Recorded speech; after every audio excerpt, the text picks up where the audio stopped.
Hi,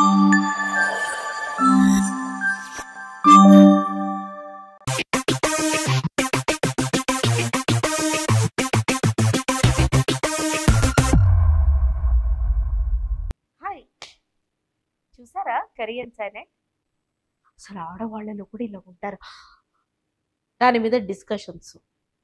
ఈ discussion చేసే లేడీసే సరదాగా మా అత్తపోతే బాగుంటుంది, మా అత్తగారి ఫోటో గోడ మీదకి ఎప్పుడు ఎక్కుతుందో, మా మామగారి ఇలా అయితే బాగుంటుంది, మా అమ్మ నాన్న ఇలా అయితే బాగుంటుంది, మా ఆయనలా అయితే బాగుంటుంది, ఈ పిల్లలు ఎదగైనా పుట్టారు, ఇవన్నీ మాట్లాడుకోరా? చెప్తా, డీటెయిల్డ్గా వీళ్ళ గురించి చెప్తాం, కాసుకోండి. ఒకప్పటితో పోలిస్తే ఈ మధ్య ఎన్ని కేసెస్, మేబీ ఒకప్పుడు అంత విజిబిలిటీ లేదేమో, ఈ మధ్య మరీ ప్రతి న్యూస్ అవైలబుల్గా ఉండడం వల్ల తెలుస్తుంది. సరదాగా హస్బెండ్ని చంపేయటం, సరదాగా లవర్ని చంపేయటం, సరదాగా పిల్లల్ని చంపేయటం, వాళ్ళెవరి మీదో కోపంతో, హస్బెండ్ మీద కోపంతో, ఎందుకు కోపమో, ఎవరి మీద కోపమో, ఎందుకు చిరాకో నాకు తెలియదు, పిల్లల్ని అట్లా క్యూట్గా దిండుతో నొక్కి చంపేయటం. ఇలాగే ఫీల్ అవుతారు. ఈ సైనైడ్లన్నీ ఇలాగే ఫీల్ అవుతాయి. ఓ మర్డరో లేకపోతే చంపటమో, ఎవరినైనా హింసించటమో, వాతలు తేలేలాగా బెడ్లతో పిల్లల్ని కొట్టడం, సరదాగా అత్తమామల్ని ఇంకేదైనా చేసేయటం, మనం చేసిన తప్పులు కప్పిపుచ్చుకోవడానికి ఏ ఆడపడుచునో అత్తమామల్లో అసలు వాళ్ళు ఎగ్జిస్టే ఉంటారు మన లైఫ్లో. ఎక్కడో వాళ్ళ ఇళ్లలో వాళ్ళు, వాళ్ళ గోలలో వాళ్ళు ఉంటారు. వాళ్ళ మీద తోసేయటమో, ఊసుపోక హార్మోనల్ చేంజెస్ అయ్యి మనం ఏడుస్తూ ఉంటే దానికి అప్పుడెప్పుడో వాళ్ళు ఏదో అన్నారని మాట అటు అనడము, ఇంటికి హస్బెండ్ తరఫు చుట్టాలు ఎవరైనా వస్తే అస్సలు ఓర్వలేకపోవటము, నోరు ఒళ్ళు అదుపులో లేకుండా ఇష్టం వచ్చినట్టు మాట్లాడటము, పైగా దాన్ని బీయింగ్ వోకల్ అని అనుకుని పొంగిపోవటము, ఇవన్నీ మనలో లేవా ఈ లక్షణాలన్నీ? ఇవన్నీ పెరిగి పెరిగి పెరిగి పెరిగి పెరిగి ఇదిగో ఇట్లాంటి న్యూస్లకే దారులు తీస్తాయి. హస్బెండ్ అండ్ వైఫ్ కొట్లాడుకుంటారు, పిల్లలు చంపిస్తారేటండి. ఈ సొసైటీలో ఇప్పుడు 10 మంది ఆడవాళ్ళు కలిసి తిరుగుతుంటే ఆ పిల్లలు సరిగ్గా చదవట్లేదంటే, నా పిల్ల చదవట్లే, నా పిల్లోడు చదవట్లే, నా పిల్ల బాగా చదివింది, ఇట్లా కంపారిజన్స్ వస్తున్నప్పుడు అది తెలుసుకొని ఇంటికి వచ్చి అంతగా సబ్జెక్టు అర్థం కాని పిల్లలు, వాళ్ళ పిల్లలు అయితే కనుక వాళ్ళని కొట్టడం, తిట్టడం, ట్యూషన్ సెంటర్లో వేయడం, దాని తర్వాత మళ్ళీ ఇంటికి వచ్చి చదువు చెప్పడం. అరే, ఇష్టంగా ప్రేమగా పిల్లలకి చదువు చెప్పాలి అని గురువులు, ఎస్పెషల్లీ ఉమెన్ గురించే మాట్లాడుతున్నాను నేను ఈ వీడియోలో, విమెన్ టీచర్స్, ఉమెన్ గురూస్ చచ్చెట్టు పిల్లల్ని కొట్టడం, బ్యాగులతోటి, చెప్పులతోటి, నానా రకాల చెత్తలతోటి పిల్లల్ని కొట్టి హింసించడం, గట్టిగా అరవటం, వాళ్ళ మూడ్ స్వింగ్స్ అన్ని పిల్లల మీద చూపించడం. పెద్దవాళ్ళు కూడా ఏం తక్కువ తినలేదు, అమ్మమ్మలు కానీ నానమ్మలు కానీ పిల్లల్ని హింసించడం. మీ అమ్మ మంచిది కాదురా, నీ నాన్న మంచిది కాదు, మీ అమ్మ మంచిది కాదే అని చెప్పి వాళ్ళకి చెప్పడం. అక్కడి నుంచి అబ్యూజ్ వేరే, తిండి పెట్టకుండా చిన్న చిన్న పిల్లల్ని హింసించడం, వాళ్ళకి కలిపిమని ఫుడ్ ఆయాకి పెట్టి పిల్లలు జాగ్రత్తగా చూసుకొని ఆయాకి డబ్బులు ఇస్తే ఈ మదర్ ఫాదర్ ఉద్యోగం చేస్తుంటే ఆ ఆయాలు ఆ పిల్లల్ని హింసించటం, వాళ్ళ ఫ్రస్ట్రేషన్ పిల్లల మీద చూపించటం, తిరిగి అమ్మా నాన్నకి చెప్తా అంటే బెదిరించటం, నోరు నొక్కేయటం, ఇలా ఎన్ని చూస్తున్నాం మనం. మనందరిలో కూడా ఉందండి. ఓన్లీ థింగ్ ఇస్, ఇది పైకి వస్తే ఎక్కడ మన తప్పు బయటపడిపోతుందో అని చెప్పేసి దాన్ని ఏదో స్టేజ్లో అణిచేస్తాం. కానీ ఈ బేసిక్ యానిమల్ ఇన్స్టింక్ట్ మన అందరిలో ఉంది. అందుకే అట్లాంటి పేర్లు పెట్టుకొని వచ్చిన సినిమాలన్నీ విపరీతమైన సక్సెస్లు కూడా సాధిస్తున్నాయి. అది చూసి మనం ఆహా ఓహో అంటున్నాం, నచ్చలేదు అంటున్నాం, కానీ చూస్తున్నాం కదా. మరి ఎందుకు చూస్తున్నాం? అంత నచ్చకపోతే ట్రైలర్ దశలోనే దాన్ని ఆపేయచ్చు కదా. లవ్, ఎఫెక్షన్, హ్యూమానిటీ మొత్తం పోయింది. Women are known for love, affection, patience, humanity, nurturing kids, nurturing family, nurturing our partner, ఓపికతో ఉండటం, ప్రేమగా చెప్పటం, భరించటం. ఒక మాట ఎవరైనా అన్నా అది మన మనసుకి బాధ అనిపించినా తిరిగి ఒక ఫర్మ్ వేలోనే సమాధానం చెప్పటం, లేదా నోరు మూసుకుంటే అది వెళ్ళిపోతుంది ఆ గొడవ అంటే నోరు మూసుకొని ఉండడం. ఇవేమి మనకు తెలియట్లా. ఇవన్నీ తెలుసా చేతగాని తరంగా పరిగణింపబడుతున్నాయి. స్కూల్లో కూడా చిన్న చిన్న పిల్లల్ని పంపిస్తామా, ఆ టీచర్స్ ఎంత హింస పెడతారు. ఐ నో పిల్లలు అల్లరి చేస్తారు, కాదనడం లేదు. ఇది మనం ఎందుకు యాక్సెప్ట్ చేయలేకపోతున్నాం? మనకి తగ్గట్టి వాళ్ళు ఉండాలని ఎందుకు అనుకుంటున్నాం? ఎక్స్ట్రీమ్గా వదిలేయడము తప్పే, అడుగడుగునా కంట్రోల్ చేయడము తప్పే. వై? హాస్టల్స్లో వేసేస్తాం పిల్లల్ని. మనం చూసుకోలేకపోతే దట్స్ సెకండరీ, డిఫరెంట్ ఇష్యూ. మనకి చూసుకునే ఓపిక ఉండి, స్టామినా ఉండి, డబ్బులు ఉండి, అన్నీ ఉండి తీసుకుపోయి ఇంకా ఎక్కువ డబ్బులు ఖర్చు పెట్టి హాస్టల్లో వేస్తున్నాం. కానీ అందులో కొంత ఓపిక ఇన్వెస్ట్ చేసి మనకి పుట్టిన పిల్లల్ని మనం నర్చర్ చేయడానికి అసలు మనకి టైం స్కోప్ లేదు. ఇంట్లో పనిచేసి హెల్పర్స్ మీద మన పైశాచిక ఆనందం చూపిస్తున్నాం.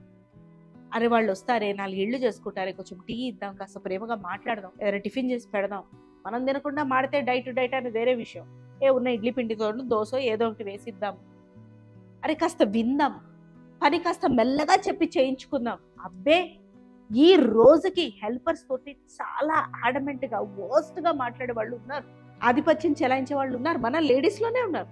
ఇష్టం వచ్చినట్టు మొగుడనే వాడిని పని చేస్తే చేశాడని, చేయకపోతే చేయలేదని, ఎక్కువ వర్క్ చేస్తే టైం ఇవ్వట్లేదని, ఇంట్లోనే ఉంటే ఏమీ పని చేత కావట్లేదని, ఇంట్లోనే ఉండి ఎందుకు పనికి రాకుండా పోతామని, ఇలా ప్రతిదానికి మొగుళ్ళని హింసిస్తూనే ఉన్నాం. మనం పిల్లల్ని హింసిస్తూనే ఉన్నాం, వాళ్ళు పెద్దగా అయిన తర్వాత ఇంకా హింసిస్తున్నాం.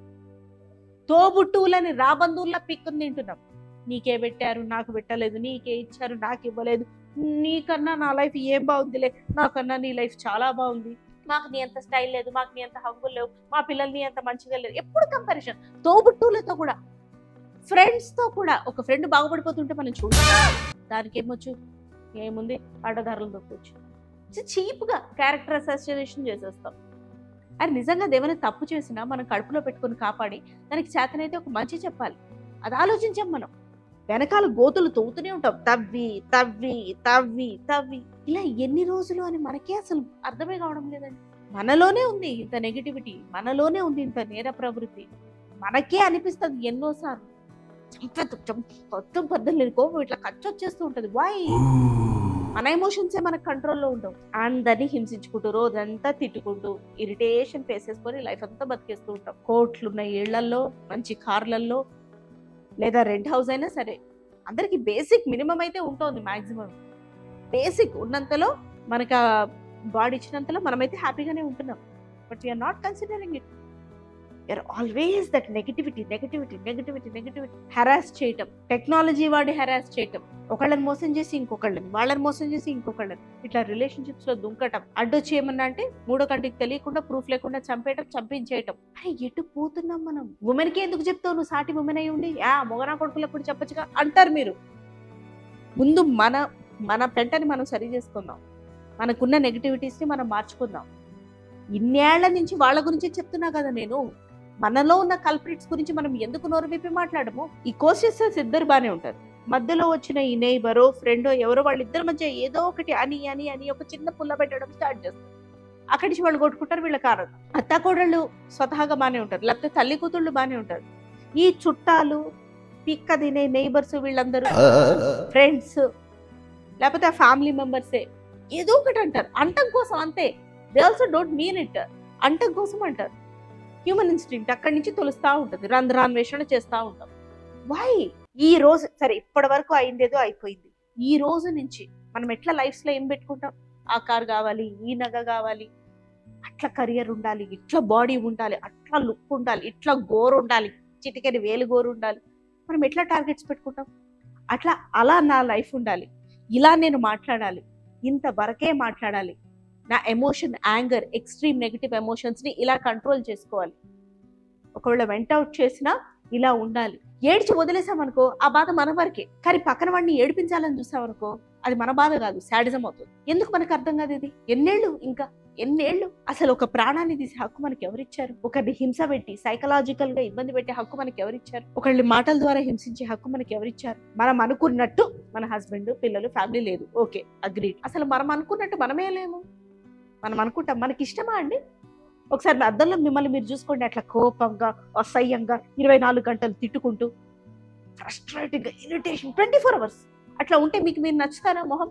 ఒక 24 అవర్స్ ఒకరోజు అద్దం ముందు ఉండి చూడండి, తెలుస్తుంది ఎంత గలీజ్గా ఉంటామో మనం అలాంటి ఎమోషన్స్ లో. ఎన్ని ఉంటే ఏం లాభం? ఎంత ఫెసిలిటీస్ ఉంటే మనకి ఏం లాభం? మానసిక ప్రశాంతత లేనప్పుడు ఇలా ఎన్నేళ్ళు? Why don't we change? ఎవరైనా కూర్చొని ఇలా చెప్తుంటే ఎందుకు తీసి పారేస్తారు, కొట్టి పారేస్తారు? ఎందుకు అర్థం చేసుకోరు దట్ సంబడీ స్పీకింగ్? నోరు మూసుకొని ఉంటే ఒక్క 24 అవర్స్ ఎంత పెద్ద సమస్య అయినా సమస్య పోతుంది, తీరిపోతుంది. Mark my words. అంటే సమస్య వచ్చినప్పుడు రెస్పాండ్ అవ్వాల్సిన చోట మీరు రెస్పాండ్ అవ్వాలి. నేను దాని గురించి చెప్పడం లేదు. అరవకుండా, తిట్టకుండా, విపరీతంగా విపరీతమైన సిచ్యువేషన్ జరిగినా కొంచెం కామర్ వేలో దాన్ని సాల్వ్ చేయడానికి ప్రయత్నించండి. చేసి చూడండి ఒక 2-3 సార్లు. అరిచారు, నెగిటివిటీని చూపించారు, వీలైతే చంపేద్దాం అనుకున్నారు, లేదా చచ్చిపోదాం అనుకున్నారు, గీసుకున్నారు, పోసుకున్నారు, ఏది వర్కౌట్ అవ్వట్లేదు కదా. సో ఒక 1-2 డేస్ ఆర్ 3-4 సినారియోస్కి ఇట్లా కామ్గా సొల్యూషన్ తీసుకురావడానికి ప్రయత్నించి చూడండి. కనీసం ఎంత మార్పు వస్తుందో. కామ్గా ఉంటే కొట్లాటలు కూడా చాలా తగ్గిపోతాయి. ఎక్స్ట్రీమ్ సిచ్యువేషన్స్లో when the other person is realising, నవ్వుకుంటూ ఓకే చెప్పండి. సిచ్యువేషన్స్ ఇంట్లో పెద్దవాళ్ళు మనల్ని అంటున్నారు, ఆడిపోస్తున్నారు, మీకు ఎలా కావాలో అలాగే ఉండండి, అప్లికబుల్గా ఉండండి. అలా ఉండడం కరెక్టా? బాగుంటుందా? నన్ను ఎలా చూస్తుంది సమాజం, లేకపోతే నన్ను నేను ఎలా చూసుకుంటాను? మిమ్మల్ని మీరే క్వశ్చన్ చేసుకోండి. మీకు వస్తాయి ఆన్సర్స్. ఇగ్నోర్ చేయొద్దు ఆన్సర్స్ని మాత్రం, హార్ట్ఫుల్గా వచ్చే answers. Still people say something to you, just laugh it out. Why do you want to react and respond for everything? ఎందుకంత కచ్చా? ప్రతి కోడలికి అత్త మీద, ప్రతి అత్తకి కోడలి మీద ఖర్చెందుకండి? లైఫ్ లాంగ్ వాళ్ళు మీకు ఇష్టమైన కష్టమైన కలిసి ఉండాల్సిన బంధాలు ఇవి. ఖర్చెందుకు? Just let it go. మనం అనుకున్నట్టు వాళ్ళు లేరు, వాళ్ళు వేరే మనం వేరే, అంతే. ఎందుకు గొడవలు పెడతారు అత్తలు కూడా కోడళ్ళకి భర్తకి? కొడుక్కి కోడలికి ఎందుకండి గొడవలు పెట్టేది? నాకు అర్థం కాదు. ఏం సాధిస్తారు మీరు ఇంత బతికి? అండ్ కోడలు కూడా తల్లిని కొడుకుని విడదీసేదేంటి? ఏం సాధిస్తావు నువ్వు ఇంత పెళ్లి చేసుకుని? అనుకోమే మనం. అంత చిన్న చిన్న పిల్లలు కూడా మీ నాన్నమ్మ మంచిది కాదురా, మీ అమ్మమ్మ మంచిది అని చెప్తూ ఉంటాం. ఎందుకు? వై ఇంత కల్ప్రిట్గా మనం సమాజాన్ని చేసేసి ఇప్పుడు సుభిక్షంగా ఉండాలంటే ఏముంటుందండి? భిక్షెత్తుకునేలాగా తయారయ్యాం మనం. సో ఇక్కడి నుంచి అయినా మారదాం, ఆలోచిద్దాం. Women are known for goodness, softness, good behaviour, good thought process, healthy thought process. Let us be like that. No, మనకి మనమే ఒక చక్కటి మంచి హెల్దీ బౌండరీ గీసుకొని, ఓకే ఇంతవరకు నేను చేయగలుగుతాను, ఇంత నుంచి చేయలేదు, సో నా పీస్ ఆఫ్ మైండ్ నాకు ఇంపార్టెంట్. మనకి మనమే చేస్తాం, మారుతాయి. మనం మారాలనుకుంటే ప్రతిదీ మారుతుంది. ముందు మనం మారుదాం. ఇక్కడి నుంచి అయినా మన తత్వానికి తగ్గట్టు కాస్త సౌశీల్యంగా ప్రశాంతంగా ఉందాం. మనం చచ్చిపోవడమో పక్కన వాడిని చంపేయడం ఈ ఆప్షన్స్ని రూల్డ్ అవుట్ చేసి కలిసి బతికేందుకు ప్రయత్నం చేద్దాం. పక్కన వాడిని బతకరిద్దాం.